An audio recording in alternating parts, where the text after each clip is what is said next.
Buckle up, everyone, because today we're taking a deep dive into a topic that might make you think twice before buying your next car. We're talking about the worst car companies out there, not the ones with the sleekest designs or the fastest engines. No. We're going straight to the source of automotive angst: user reviews. You know what's interesting about user reviews? They give you that unfiltered perspective on what it's actually like to own these vehicles day after day or, living with them. It's a gold mine of information on what people really think about brands and what can really damage a company's reputation. It's like looking behind the curtain, isn't it? Exactly. So for this automotive autopsy, we're going to a list called Top 10 Worst Car Companies from the Top 10's website. And let me tell you, some of these user comments are brutal. I mean, we're talking about engines exploding, Jeeps flipping over, and cars catching fire in driveways. Yeah, it sounds pretty dramatic. And it's important to remember these are individual experiences. Not everyone's going to have these issues. But when you see the same complaints over and over again, it can give you a sense of some problem areas, potential things to watch out for. Right. Like, are these just isolated incidents, or are we seeing some trends emerge? Yeah. Well, let's jump right into this list and see what we can find out. And coming in at number 1 on the list of shame is, drumroll, Ford, huh? The American icon. It's kind of wild to see a brand with so much history end up at the top of a worse list. A lot of the comments talk about how the quality has gone down, lots of breakdowns. And, that dreaded nickname, fix or repair daily. Oh, yeah, that's a classic. One user even said they question if Ford even has engineers anymore because engineering is so bad. Well, it definitely shows how frustrated some owners are. Yeah. And I think we have to remember that even big companies struggle to keep up with new technologies sometimes. There are supply chain problems, quality control issues, things like that. Yeah, it's not easy to stay on top. Okay, moving on to the next company on the list, Audi. Apparently, some people are comparing their engines to hand grenades. Oh, no. That doesn't sound good. No, it doesn't. There are lots of complaints about transmissions, flimsy parts, cracked rims. Huh. It makes you wonder if paying more for a luxury car really gets you better quality, because they're packed with all this complex technology. But maybe that complexity also leads to more problems, especially as the cars get older. Right. You'd think spending more would mean fewer headaches.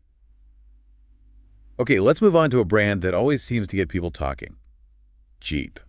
What's interesting here is there's a clear division between owners of the older Jeeps and the newer models. The old ones get praised for being tough and good off-road, but the new ones get slammed for just about everything. I wonder if it's just people being nostalgic for those older, simpler vehicles, or if the quality really has declined. It could be that as Jeep has expanded their models to include more of those car-like SUVs, they've kind of lost that off-road focus that made them so popular. Maybe they've tried to be too many things to too many people. All right, next up we've got GMC. And the main complaint here seems to be about transmissions. One user mentioned 2 of their friends who had GMC transmissions fail after only 7 years. 7 years? That seems a little early. Right. So is that normal or just bad luck? Well, transmission lifespan can really vary. It depends on the make and model, driving habits, maintenance, 7 years might be on the shorter side, but it's not unheard of. But if you have a bunch of people with the same problem, it does make you wonder if there's a design flaw or something. Right. It could be a pattern. And finally, we have Dodge. One user told this wild story about owning 2 very different Dodge vehicles. First, they had a 73 Plymouth Duster that ran like a dream, almost 200,000 miles on the original engine. But then they got a 99 Dodge Intrepid that was complete lemon. Wow. That's quite a contrast. Right. It just shows you that a company's reputation can change over time. Like a lot of American automakers, Dodge has had good times and bad times in terms of quality and reliability, and sometimes one bad model can really hurt a brand's image. Yeah, one bad apple can spoil the whole bunch. So there you have it, the top 5 offenders on this worst car companies list. But don't go anywhere because we've got a lot more to discuss. From Mitsubishi's discontinued models to Fiat's perceived blandness, there's no shortage of automotive drama to unpack. Yeah, and it's not just about mechanical problems either. People are expressing real emotions here. Disappointment, frustration, even anger towards these companies. It shows how much people care about their cars and how that trust can be broken. When a car doesn't live up to expectations, it can feel like a personal betrayal almost. It's a big deal. So we've delved into the depths of automotive despair. But is there a silver lining to all this negativity? Can we learn anything useful from these rants and reviews? Oh, absolutely. While this list might be a bit over the top, it does offer some valuable lessons. For one, it highlights the importance of doing your research. Don't just rely on fancy marketing or a brand name. Dig a little deeper, look at those independent reliability ratings, read reviews from different sources, and think about the specific model year you're interested in, because even within the same brand, the quality can vary. That's a great point. Hmm. And speaking of research, we've got some interesting honorable mentions on this list. Companies that almost made the top 10 but still generated some buzz. Yeah. First up, the one and only Tesla. Tesla. They're kind of a new breed of automaker, focused entirely on electric vehicles. And as with any disruptive technology, you're going to have some passionate fans and some vocal critics. Yeah, that makes sense. Some people love Tesla's innovation and performance, while others have concerns about reliability, build quality, the autopilot system. It's a fascinating debate, and it really reflects this transition to electric vehicles and all the uncertainty that comes with it. It's a whole new world. Another interesting honorable mention is Alfa Romeo. Now, this one caught my eye because Top Gear consistently gives them low scores. So are they really that bad? Yeah. Or are Top Gear's opinions just, well, Top Gear opinions? I'm leaning towards the latter. Top Gear is known for their dramatic reviews. They really emphasize performance and handling and how fun a car is to drive, which might not always align with things like practicality and reliability. Right, they're all about the thrill. Yeah, so their opinions are entertaining and they can be informative, but it's important to take them with a grain of salt and look at other sources too. But the full picture. Okay, now this is where things get really interesting, because two names pop up on this list that seem totally out of place. Toyota, the king of reliability, and Honda, known for being practical and fuel efficient. What are they doing here? It's strange, isn't it? The complaints about Toyota are kind of odd. Some people just complain that there are too many Toyotas on the road. Like they're too common, too boring. Others blame bad drivers for ruining the brand's image. Wow. So even the most respected companies can't escape criticism. Right. And sometimes that criticism has nothing to do with the cars themselves. It's like they're victims of their own success. And what about Honda? The main complaint seems to be that they're too sensible, too practical, not exciting enough to drive. It shows you that people want different things from their cars. Some want excitement and style, others value dependability and practicality. And Honda has definitely focused on that latter group. And while that's given them a great reputation for reliability, it might not be the most exciting image for everyone. So even the best car companies have their critics. It's a good reminder that there's no one-size-fits-all answer when it comes to choosing a car. What matters most is finding a vehicle that meets your needs, fits your budget, and yeah, maybe even sparks a little joy when you get behind the wheel. Exactly. It's about finding the right fit for you. The right car for the right person. And on that note, we're going to take a quick break. But don't go anywhere, because when we come back, we'll be diving deeper into the trends and takeaways from this worst car companies list. We'll explore how to evaluate reliability ratings, what to look for beyond user reviews, and whether certain countries or regions really do have a reputation for building better cars. So stay tuned. Finding the right car is kind of like finding the right partner, right? Well, that's a good analogy. You want someone who's reliable, trustworthy, someone you can depend on. Yeah, someone who won't leave you stranded on the side of the road. Exactly. And speaking of reliability, that's one theme that keeps coming up on this list. Yeah, it seems like a major pain point for a lot of car owners. No one wants to be dealing with constant breakdowns or shelling out cash for repairs, but how can we really tell how reliable a car is, beyond these user reviews? Well, there are some great resources out there that go beyond individual experiences, like J.D. Power and Consumer Reports. They do these huge surveys and collect data on how cars perform, how often they need repairs, owner satisfaction, things like that. Oh yeah, I've heard of those. Looking at their ratings can give you a much more objective view of a car's track record. So it's not just about those one-off stories. Right. It's about seeing the bigger picture.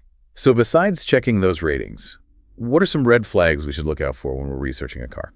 I'd say pay attention to any patterns you see in the user reviews. If you see multiple people complaining about the same issue, whether it's transmission problems, electrical glitches, rust, it could be a sign of a bigger problem with that model. Like a systemic issue. Yeah. And it's also a good idea to look into how the manufacturer handles recalls and customer service issues. A company that's proactive and responsive to customer concerns is more likely to stand behind their products. That makes sense. It's not just about the car itself, it's about the company that makes it.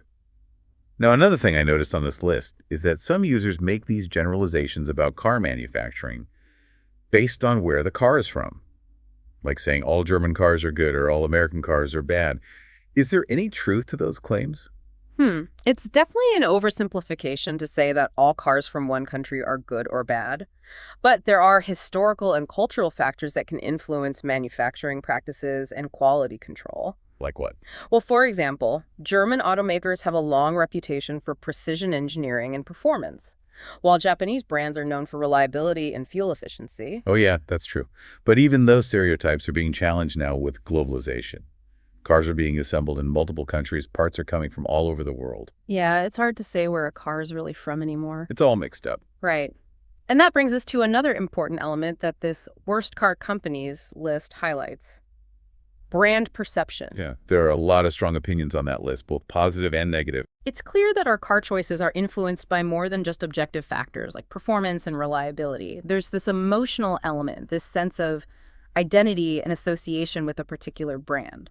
It's like choosing a sports team to root for. You might have your logical reasons like a winning record or a star player, but there's also that gut feeling, that loyalty that makes you stick with your team no matter what. I like that analogy. Brand loyalty is a powerful force, and it can be really hard to shake even when you see negative information. So how much of our car buying decision is based on marketing and image versus those practical factors? That's a good question. Marketing definitely plays a role, but it's not the whole story. Good marketing taps into those existing desires and aspirations. It presents a product in a way that aligns with our values, our lifestyle, our self-image. So it's about appealing to our emotions? In a way, yes, but ultimately the decision to buy a car is based on a whole bunch of factors. Price, features, perceived quality, personal preferences. It's a complex equation. It is. Now, what about a company's reputation once it's been damaged? Can a brand that's developed a negative image ever really recover? It's tough, but not impossible. They can take steps to improve quality, enhance customer service address, past mistakes. They can also invest in innovative products and technologies that change people's perceptions. So it's a long road back. It is, but it can be done. It takes commitment. Right. A real dedication to change. Okay, let's go back to our list. Are there any other surprises or insights we can find? Well, one entry that might raise some eyebrows is Volkswagen. Volkswagen. They're known for good engineering and quality, aren't they? I mean, they practically invented the people's car with the Beetle. Yeah, they have a long history. But one user had a lot of problems with their Volkswagen SUVs, especially models that were 5–10 years old. What kind of problems? They mentioned issues with electrical systems, gaskets, overall build quality. They even said they were worse than Jaguar and Land Rover. Wow. And those brands are known for having reliability issues. Right. So even a company with a good reputation can have models that don't live up to expectations. It's a good reminder that we need to do our research on specific models and years. Absolutely. Don't just assume a brand is always good or bad. Exactly. Okay, what else? Another one that might surprise you is smart cars. Smart cars. Those tiny two-seaters. Yeah, those ones. What's wrong with them? It's not so much about reliability or safety, it's more about their value proposition. They're marketed as these premium city cars, but one user argued that they don't really deliver on that promise. How so? They complained about the lack of standard features, the high cost of options, the quality of the interior. They even said what kind of premium car offers cup holders as an extra. Ouch. Yeah, it's all about managing expectations. If you're going to call a car premium, it needs to feel premium. Right. Okay, anything else? Last but not least, we have Kia. Kia. They've really stepped up their game in recent years. Their designs are stylish, and their reliability ratings have improved a lot. They have. But some users still have concerns about long-term reliability, especially after the warranty expires. So it's about trust. Yeah. They're worried about problems popping up down the line, and they weren't happy with Kia's diagnostic systems and customer service. Seems like Kia is still fighting that perception of being a budget brand. I think so, even though they've made big improvements. It takes time to build a solid reputation. It does, and it can be hard to overcome those past perceptions.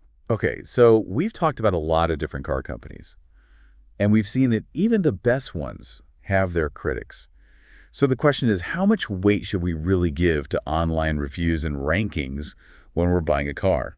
User reviews can be helpful, but it's important to be critical. Like, don't just take everything at face value. Right. Consider the source, look for patterns in the complaints, compare the positive reviews to the negative ones. And remember that people are more likely to share their frustrations than their good experiences. It's like that saying, happy customers tell a friend, angry customers tell everyone. Exactly. So user reviews can give you some insights into potential problems, but they shouldn't be your only source of information. Right. You need to look at the whole picture. You need to balance those anecdotal experiences with other sources like professional reviews, reliability ratings, independent testing data. And of course, there's no substitute for a good old-fashioned test drive. Absolutely. Get behind the wheel and see how the car feels for yourself. See if it's the right fit. Okay, so we've gone through the good, the bad, and the ugly of car companies based on what users are saying online. What are some key takeaways for our listeners as they try to navigate the whole car buying process? Well, I think the main message is to be an informed buyer. Don't just go with the hype or let a brand's reputation completely sway you. Do your research, check out multiple sources of information, and most importantly, think about your own needs and what's important to you. Yeah, it's like finding the perfect pair of shoes, Yeah. right? You wouldn't just buy the first pair you see no matter how stylish they are.